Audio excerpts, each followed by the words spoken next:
अली और फातिमा एक खुशगवार जिंदगी गुजार रहे थे। वो एक दूसरे से बहुत मोहब्बत करते थे।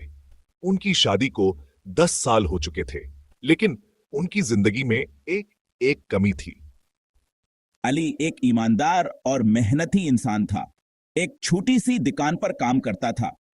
हमेशा अपना काम ईमानदारी से करता था। फातिमा एक नेक और समझदार औरत थी, घर संभालती और अली का साथ देती। अली और फातिमा की जिंदगी में एक कमी औलाद ना होना था। 10 साल गुजर जाने के बावजूद उनके हां कोई औलाद नहीं हुई। ये उनके लिए एक मुश्किल इम्तिहान था। बहुत इलाज मुआलजा करवाया, लेकिन कोई फायदा नहीं हुआ। लोग तरह तरह की बातें करते। लेकिन अली और फातिमा ने कभी मायूसी नहीं की। हमें अल्लाह पर कामिल यकीन था।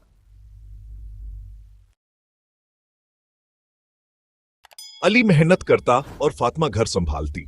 उनके पास ज्यादा पैसे नहीं थे, लेकिन वो खुश थे। वो अल्लाह का शुक्र अदा करते थे। उनका मानना था कि अल्लाह उन्हें जरूर खुश रखेगा। मैं हमेशा कहता कि अल्लाह ने हमें जो दिया है उस पर राजी रहना चाहिए। मैं आपकी हर बात पर आपका साथ देती हूँ। उनकी जिंदगी सादगी और कनाअत का बेहतरीन नमूना थी। एक दिन अली काम पर जा रहा था। रास्ते में इसने देखा कि एक बूढ़ा आदमी बैठा हुआ है। वो बहुत परेशान लग रहा था। क्या हुआ है बाबा? आप इतने परेशान क्यों हैं? बेटा, मैं अपना बैग खो बैठा हूं। इसमें मेरे बहुत सारे पैसे और जरूरी कागजात थे। अली ने इसकी मदद करने का फैसला किया। अली ने बूढ़े आदमी की मदद की और इसका खोया हुआ बैग तलाश करने लगा। थोड़ी ही देर बाद उसे सड़क के किनारे एक बैग पड़ा हुआ मिला।